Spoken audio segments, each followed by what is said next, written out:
Kijembe ya tukio kubwa ni la Djigui Diarra. Watu wametafsiri tofauti kwenye mitandao ya kijamii.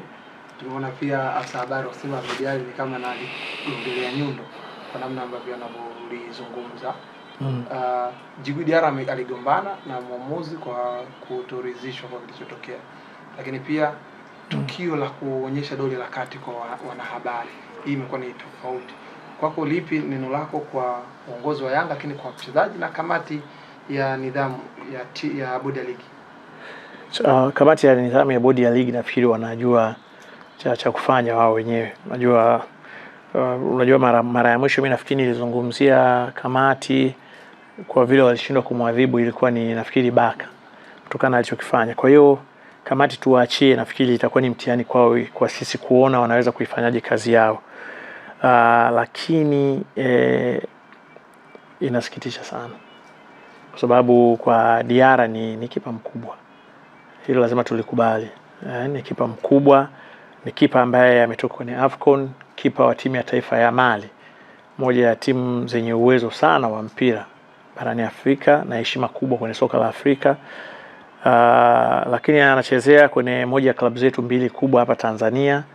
Hautarajii kuona kwa kosa lake yeye anafanya kosa alafu anakwenda kusababisha vurugu kwa muamuzi, akionyesha anataka kumvamia muamuzi. Anazuiwa na wenzake, nahodha wake, anazuiwa na meneja wake, anakwenda kuzuiwa na rais wake. Yani mimi kwangu nilipata hisia, nafikiri Diarra ameanza kuhisi ni mkubwa kuliko kila mtu katika klabu yake. Na nitarajia ndani ya siku 2-3 kama muungwana angeweza kuomba radhi. Ya kusema kwamba mimi labda nilikuwa na temper ya mchezo na kadhalika na kadhalika. Kwa sababu by nature watu washindani, na kwa level kama mtu Diarra na mimi naweza kawa furahi kupoteza. Ni jambo la kawaida sana, lakini hakuna aliyemfanyia foul. Na kwenye football unaweza kugusana na makosa makubwa ya defense yao. Mimi nilifikiri mambo mawili angeweza kutokea pale.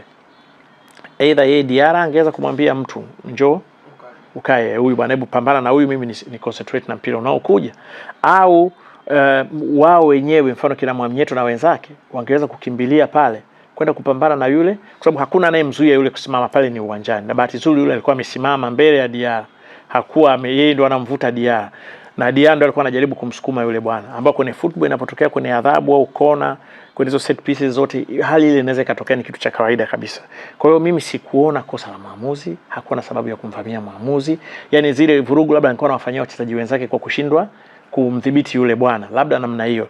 Kwa hiyo kwa kifupi, Diarra ndo aliruhusu bao kwa kosa lake yeye mwenyewe, na nafikiri ilikuwa labda ni aibu tu ya kiutu uzima kutaka kujaribu kuonyesha kwamba yeye si mhusika na kadhalika. Lakini alichokifanya kwa maamuzi ni kumvunjia heshima maamuzi na kuvunjia heshima mpira wetu, ambao ni jambo baya sana.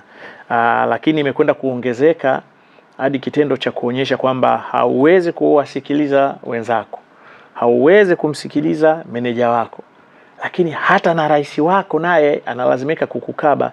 We ni nani by the way? Ameonyesha kidogo ni si mtu matured kwenye masuala ya nidhamu, na mimi nanipa wasiwasi. Inawezekana wakati mwingine kwenye hizi timu unakuta mchezaji hana nidhamu kabisa, lakini wao huwa wanaficha. Nimeona kuna wachezaji wengi mimi najua, sio Yanga tu, hata kwenye hizi clubs nyingine mchezaji anakuwa hana nidhamu, lakini kwa sababu ni star wanajaribu kuficha wenyewe mambo yao, lakini ukienda kiasikia ile mambo ya ndani mle. Kwa hiyo niliona na kwa Diarra pia inawezekana ikawa ni hivyo, lakini angekuwa muungwana angeweza kuomba radhi, hata kama kamati itamwadhibu, lakini bado kuna mashabiki wa Yanga walikuwa na mheshimu. Kuna mashabiki wengine sio wa Yanga wanaokubali uwezo wa Diarra, walikuwa na mheshimu, lakini safari hii wamemwona kama ni mtu ambaye si waliokuwa wanamdhania. Kwa hiyo ilikuwa ni vizuri sana kama muungwana kuomba radhi watu na kuambia mambo ya mpira sometimes vitu vinatokea ambavyo huenda na wewe hukuvitarajia kwa sababu ya hasira, na watu wangeweza kumuelewa, kwa sababu bahati nzuri binadamu wote tumeumbwa na hasira. Lakini kunyamaza inaonekana alichokifanya yeye anaona ni sawa sawa na yuko tayari kwa lolote, kwamba ni mtu ambaye hajali. Kwa upande wa sasa waandishi, wakati anatoka kuingia kwenye gari, waandishi wakati wanafanya coverage pale alionyesha dole la kati, imezua taharuki kwenye mitandao ya kijamii. Sijui mimi niwaambie nini waandishi. kwa sababu sisi ambao mfano kama ningekuwa mimi niko pale ningekuwa na cha kusema na ningeweza kuandika, lakini nimeona waandishi inawezekana kipindi hiki labda waandishi dola la kati haliwaumi sana.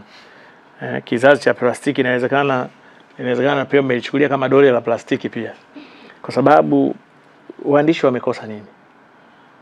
Waandishi wamemfanya nini Diarra? Na ndio maana nimekuambia kwenye hiyo sasa, angekuwa ni mtu muungwana angeweza kuomba radhi. Na nikuambia kitu kimoja ambacho sasa wakati anakwenda kuwatukana waandishi, manake alikuwa amerudi vyumbani, ameshakaa, ameshapoa, akatoka tena fukaja kawatukana tena waandishi.